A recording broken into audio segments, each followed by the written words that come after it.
Hello everyone, this is Divya working as assistant professor in EEE department at St. Peter's Engineering College. So in the last class we discussed about the time response analysis of the first order system and the second order system, right?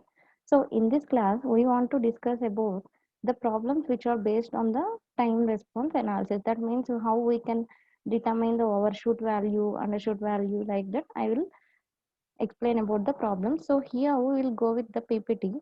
Yeah, I'm sharing the PPT with you.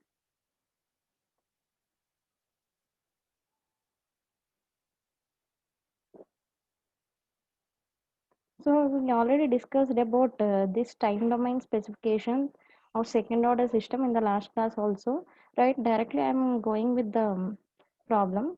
So here the problem given to you is what is the if they given a transfer function of the open loop servo system with unity feedback, that means you have to consider the h of s value as 1 and you have to determine the damping ratio, undamped natural frequency of oscillations, and what is the percentage overshoot of the response to a unit step signal. That means unit step input. If you are taking, you have to determine all these values. Which values we have to determine? That is damping ratio, undamped natural frequency of oscillation, and the percentage overshoot of the response for a particular unit step input.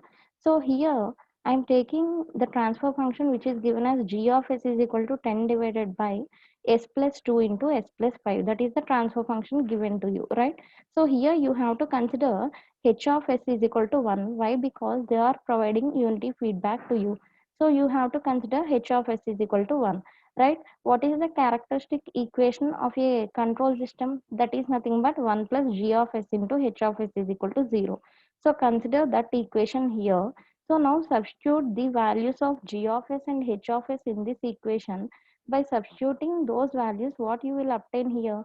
That is 1 plus 10 divided by s plus 2 into s plus 5, which is equal to 0, right? So this is the equation obtained by you by substituting the values of g of s and h of s in the equation, right? And coming to the simplification of the equation, that is s square plus 7s plus 20, you can obtain this equation by the above equation, right? From the above equation, by simplifying this equation, you can obtain s square plus 7s plus 20, right?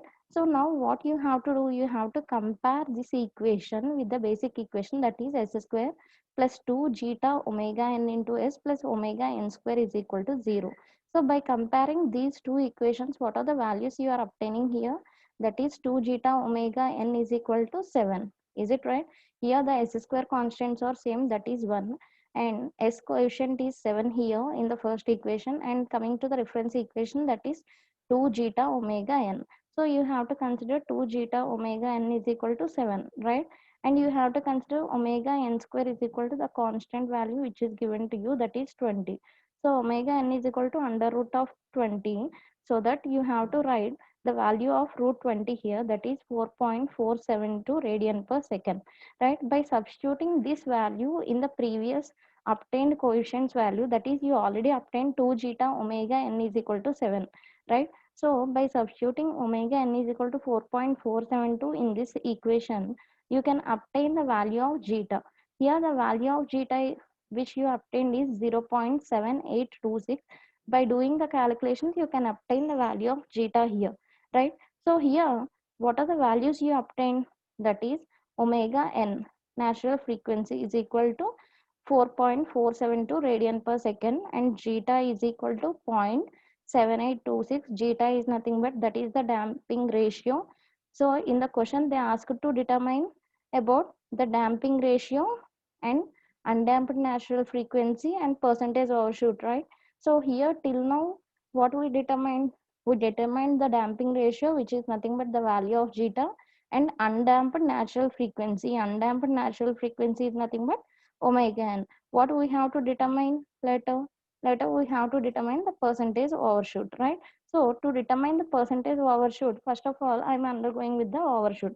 Overshoot is represented by MP, right? What is the formula for MP? Earlier, as we already seen, MP formula is e power minus pi zeta divided by under root of 1 minus zeta square. Is it right or not? What is mean by MP? The maximum peak overshoot. How we can define MP? That is the difference between the actual output to the first maximum output value. That means in the transient state, the first maximum peak output difference to the actual signal difference is nothing but the peak overshoot. That one I represented here in the graph only. Initially I explained you this is the actual output you have to obtain here. If you have to obtain the value as 1, but initially in the transient state it reaches the maximum peak value. For example, that can be treated as C of t maximum. Now what is the value for MP? MP is equal to MP is nothing but the peak overshoot. That means how much value it is increasing based on the actual value. Upon the actual value, that value can be considered as the overshoot value. Okay, so here MP can be written as MP is equal to C of t minus 1, C of t minus 1. So after that one, what we determine here we already learned about delay time, rise time, peak time and settling time, right? What is meant by delay time? What is the definition of the delay time? The delay time is the time required for reaching the output 50% of its final value, right? A delay time is nothing but the time required for the output to reach 50% of its final value is nothing but delay time. And coming to rise time, what is meant by rise time? The time required for the output signal to reach from 10% to 90% of its final value is nothing but rise time. This is for overdamped system, right? So what about for underdamped system? That is the time required for the output signal to reach from 0% to 100% of its final value. That is called as rise time, right? So for to determine the equation for rise time, here I am considering the equation C of t, that is the output of the control system. So C of t is equal to 1 minus e power minus zeta omega n into t divided by under root of 1 minus zeta square. This one I already explained in the previous videos, right? So into sine of omega n into under root of 1 minus zeta square into t plus 5. So here what is meant by zeta? Zeta is nothing but that is the damping ratio and omega n is the angular frequency, right? That means undamped natural frequency, right? So from this equation I can obtain phi is equal to, we already know phi is equal to tan inverse of under root 1 minus zeta square by zeta, right? So this is about the rise time. And to determine this rise time, what you are taking, let us consider if the output reaches 100% of its final value. That means what is the final value here we have to obtain? That is 1, right? So in this equation I am substituting 1. By substituting 1 in the place of C of t, C of t is nothing but that is the output, right? So in the place of output, if I substituted 1, then the equation becomes 1 is equal to 1 minus e power minus zeta omega n into t divided by under root of 1 minus zeta square into sine of omega n into root of 1 minus zeta square into t plus 5. Is it right? So from this equation, I can obtain that e power minus zeta omega n into t divided by under root of 1 minus zeta square into sine of omega n into under root of 1 minus zeta square into t plus pi is equal to 0. Is it right? But already we know e power minus zeta omega n into t does not equal to 0. So if it does not equal to 0, for this total overall term, if this term is should be 0, then you have to consider sine of omega n into root of 1 minus zeta square into t plus 5 must be equal to 0. So by considering this part equating it to 0, what you can written here? That means to become this part as 0, I can write it as sine n pi. Why? Because if I kept n is equal to 1, what will happen? That is sine pi. Sine pi value is 0. Sine n pi value is 0, right? So in the place of 0, I am substituting sine n pi. So by cancelling the sine term on both sides, that means by eliminating the sine term on both sides, what I can write here? Omega n into under root of 1 minus zeta square into tr plus phi is equal to pi. Is it right? So from this equation, I can obtain that the rise time Tr is equal to pi minus pi divided by omega n into under root of 1 minus zeta square. Or else I can also write as pi minus, what is meant by phi? Phi is nothing but tan inverse of under root of 1 minus zeta square divided by zeta. Right? So if I substituted the phi value, what will be the rise time equation, that is TR is equal to pi minus tan inverse of under root of 1 minus zeta square divided by zeta divided by omega n into under root of 1 minus zeta square, right? So this is about the rise time. And next, coming to peak time, what is mean by peak time here? If you see the graph, what is mean by peak time? That is the output first maximum peak value. When the output reaches first maximum peak value, that time period is called as peak time, right? So the peak time can be defined as, the peak time is the time required for the response to reach the first peak of the time response, or first peak overshoot is nothing but peak time, and it is represented by TP, right? Already you know the formula for C of T. When will be the maximum output will come? To determine the time, that means to determine the peak time, we have to consider the output will be maximum. If the output is maximum, then the derivative of the output with respect to t should be 0. Here the variable is t, right? So the derivative must be equal to 0 at that condition. So here I consider d by dt of c of t is equal to 0. That means here I am doing the differential for the equation c of t. By applying the differential, what will happen here? Here I am applying the d by dt of u minus v of formula, right? So if I am applying d by dt of u minus v, then what will happen? D by dt of u minus d by dt of v, right? So d by dt of 1 is 0. So directly here I written as 0, and minus d by dt of this function is nothing but, here there exists t in this term and in this term also, right? So this can be taken as again uv. What is the formula for uv? D by dt of uv is nothing but u into v dash plus v into u dash. So by applying that formula here initially I am keeping the u term as constant, and after that I am doing the derivative for this sine term. So here I am obtaining the cos of this value, right? And after that, by applying the derivative for the first term, so here I have to apply d by dt of e power minus zeta omega n into t divided by under root of 1 minus zeta square, right? And here also there is no t term in the denominator, only there exists t term in the numerator. So what is the value of d by dt of e power minus zeta omega n into t? That is nothing but e power minus zeta omega n. So that's why here I represented that value. So this is taken as equation number 1. And after that one, if that means since e power minus zeta omega n into t not equal to 0, then we can write the equation as like this. So if I substitute root of 1 minus zeta square is equal to sine phi, then what will happen? Zeta is nothing but cos phi, right? So now I can rewrite the equation like this. Is it right or not? I can rewrite the equation like this. So here this can be represented by sin phi and this can be represented by cos phi, right? Why? Because omega n is equal to 1 by under root of 1 minus zeta square. So I am replacing this one with sin phi and cos phi. And coming to this one, so here it becomes tan of this one, and here it becomes tan n phi. This is not n phi. This can be written as tan n phi. Why? Because sin n phi divided by cos n phi means that is tan n phi, right? So by eliminating this tan angle on both sides, what will happen? Here we can write it as omega n into under root of 1 minus zeta square into, here the time we are considering it as the peak time, right? So here I have to take TP. So omega n into under root of 1 minus zeta square into TP is equal to n pi. So if I consider n value is equal to 1, 2, 3, what I have to do? I have to take the values of peak time. So the peak time is equal to pi divided by under root of omega n into, that means omega n into under root of 1 minus zeta square, right? So if I consider the undershoot, that means if n is equal to t, then t minimum is equal to, what is the value now?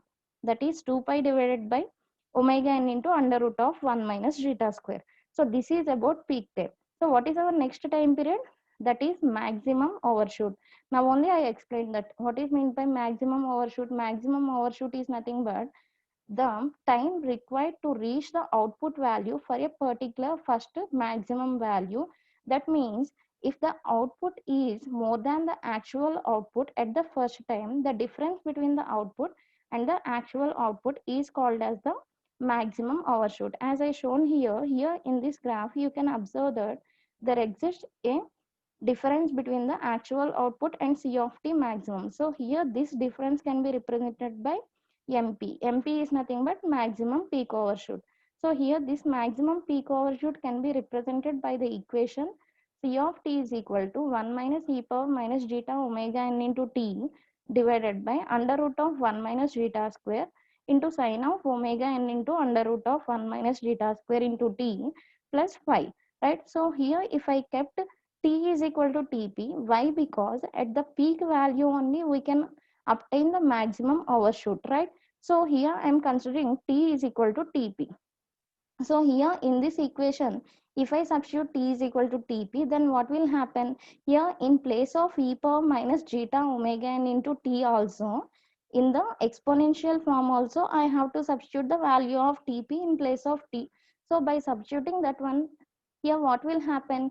The denominator, that is omega n and omega n, will cancel each other, and here also in place of t, if I substitute pi divided by omega n into under root of 1 minus zeta square, here these two terms will cancel each other. Then what will happens here? The final term C of t is equal to 1 minus e power minus zeta pi divided by root of 1 minus zeta square divided by root of 1 minus zeta square into sine of pi plus phi. Is it right? So C of t is equal to, here if I multiply this minus with this minus, then what will happen here? I can obtain it as plus. Is it right? So e power minus zeta pi divided by root of 1 minus zeta square divided by root of 1 minus zeta square into sine phi. Here why I written sine phi here? You know the formula of sine pi plus phi, right? What is the formula of sine pi plus phi? That is nothing but minus sine phi, right? So if I multiply this minus sign with the previous minus sign, what will happen here? Here the sign becomes positive. So if I kept sine phi is equal to under root of minus 1 minus zeta square. So if here I substituted sine phi value as under root of 1 minus zeta square, again these two terms will get cancelled each other, right? What is the final equation now? That is C of t is equal to 1 plus e power minus zeta pi divided by under root of 1 minus zeta square. So from the main graph, I already explained you how to calculate the maximum peak overshoot. The maximum peak overshoot equation from the main graph can be obtained as MP is equal to C of t minus 1. Why you obtain like this? So in the main graph, if you observed here, this is the actual output you have to obtain. That means here the output is 1, right? And the maximum value here is C of t maximum. Here I am representing the difference with the symbol MP, capital M suffix small p. If you written capital P here, what will happen? That is the maximum power. The maximum power is different from maximum overshoot or peak overshoot. So here you have to represent small p only. So from this graph, I can explain that I can express the equation between the peak overshoot and the output as MP is equal to C of t minus 1. Is it right? So here what I represented? So here I can write it as C of t is equal to MP minus 1, right? That means MP is equal to C of t minus 1, right? And from this equation, if I substituted C of t value, that is which I obtained here in this equation, then what should be the value of MP? That is peak overshoot is equal to e power minus zeta pi divided by under root of 1 minus zeta square. Which value we have to obtain here? That is percentage peak overshoot, right? So percentage peak overshoot is nothing but the representation is nothing but here you have to represent a percentage symbol in between the before the MP, or else like this also you can represent MP percentage is equal to e power minus pi zeta divided by root of 1 minus zeta square into 100. This is the required peak overshoot. And what is the last time period, last quantity?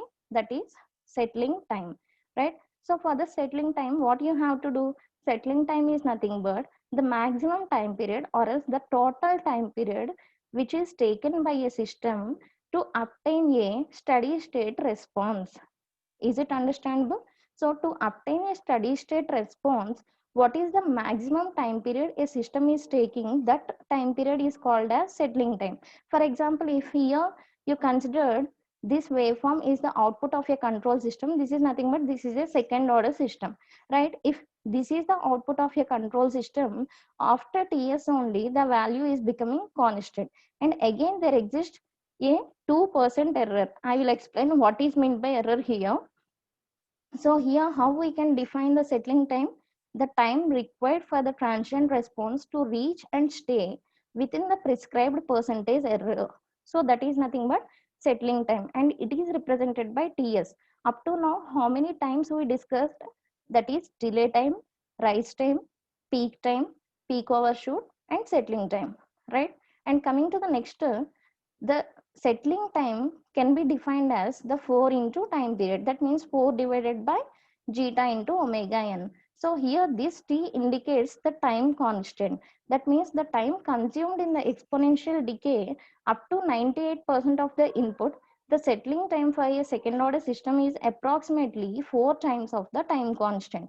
That means if you consider any control system, for every particular system there exists a time constant, right? So you have to multiply that time constant with 4 times, or else if you are not knowing the time constant directly, then you can take the zeta omega n value, that means the damping ratio and the natural frequency. By using these also you can determine the time constant, like t is equal to 1 by zeta omega n. Is it right? So next time period is, that is next we have to discuss about the error. Here error is called as the steady state error. Why? Because after reaching steady state only we can able to determine the error. So here I am taking it as ESS. Here you have to represent it with small e suffix small double s. That means the error due to steady state condition, the error in the steady state condition. That means here it is the difference between actual output and the desired output as t tends to infinity. That means here you can represent this error as ESS is equal to limit t tends to infinity r of t minus c of t. Okay, so this is about steady state error. A error is nothing but the difference between the actual output which you have to obtain and coming to the output which you obtain in generally. So that is the difference between the actual output and desired output. The output which you obtained is called as desired output, and the actual output which you have to obtain, that one should be called as actual output. Okay, so the difference between these two outputs can be termed as steady state error, and it is represented as ESS. Is it clear? And this example we already seen earlier. And coming to example number 2, a feedback system is described by the transfer function g of s is equal to 12 divided by s square plus 4s plus 16, and h of s is equal to k into s. Here the feedback is not a unity feedback, they are giving some feedback, right? So here you have to determine the overshoot of the system and the value of k. What they given here? They given the damping factor as 0.8. What is the damping factor value here? 0.8. That means they given the zeta value directly, and you have to obtain the value of k here. So a transfer function is nothing but the ratio of output by input. That means the Laplace transform of output divided by Laplace transform of input, right? The Laplace transform of output divided by Laplace transform of input, right? So here what I consider here, the Laplace transform of output is nothing but C of S, and the Laplace transform of input is nothing but R of S. So here you have to consider the transfer function as C of S divided by R of S is equal to G of S by 1 plus G of S into H of S. Why here I consider this as a negative feedback system? Here did they mention is this one is a positive feedback system or negative feedback system? They didn't mention anything, and here they given the damping factor, that is zeta is equal to 0.8. Based on this value I considered the given system is a negative feedback system. That's why here I represented plus in denominator in case of transfer function. So we know this transfer function formula earlier, right? So now substitute the value of zeta of s, which is given as 12 divided by s square plus 4s plus 16, and h of s is equal to ks. Right, now substitute these two values in this equation, then you can obtain a characteristic equation like s square plus 4 plus 16k into s plus 16 equal to 0. Characteristic equation is nothing but you have to equate the denominator of the transfer function to 0. Right, that means here if you consider this equation, you have to equate 1 plus g of s into h of s should be equal to 0. That means by comparing this equation with this equation, what is your characteristic equation now? That should be s square plus 4 plus 16k into s plus 16 is equal to 0. Right? This is your characteristic equation. Now, this characteristic equation should be compared with the reference equation, that is s square plus 2 zeta omega n into s plus omega n square is equal to 0. So, by comparing these two equations which you obtained earlier, with the reference equation, what should be the value of omega n square here? That is 16. That means this is the square of the natural frequency, right? So by rooting on both sides, you can obtain omega n is equal to 4 radian per second. Is it right? So by comparing the s coefficients, you can obtain 2 zeta omega n is equal to 4 plus 16k, right? So here you already know the value of zeta, which is given as 0.8 in the question itself. So here you can substitute the value of zeta, which is given as 0.8, and here now only you obtain omega n value as 4 radian per second. By substituting these two values in this equation, what you can get? You can obtain the k value easily, right? So by substituting these two values in the equation, what is the value of k here? That is 0.15. How I obtain this value? I obtained 2 zeta omega n is equal to 4 plus 16k, right? What is the value of zeta given in the question itself? That is 0.8. That means 2 into 0.8 is nothing but 1.6, right? Into, I obtained omega n as 4 radian per second. So 1.6 into 4 is nothing but 6.4. So 6.4 is equal to 4 plus 16k. What it means? By minusing 4 from 6.4, you can obtain 2.4 is equal to 16k. So from that, k is equal to 2.4 divided by 16, which is nothing but 0.15. So you obtain the value k as constant 0.15. And after that, what you have to determine? You have to determine the peak overshoot. Here, did they ask the peak overshoot value? Yes, they ask to determine the overshoot of the system also. That means you have to determine the peak overshoot also. So what is the formula for peak overshoot again? That is mp is equal to e power minus pi zeta divided by under root of 1 minus zeta square into 100, which is equal to e power minus pi into, what is the value of zeta here? That is 0.8. You have to substitute that 0.8 here and divided by under root of 1 minus 0.8 whole square into 100. They asked to determine the percentage peak overshoot or peak overshoot. They mentioned here as peak overshoot only. So you can determine both overshoot and percentage overshoot also. So if you determine only overshoot, that is 1.5. If you determine the percentage peak overshoot, that is 1.5%. Is it clear? So these are the examples to determine the peak overshoot, the damping factor, and the omega n, which is nothing but the natural frequency. Okay.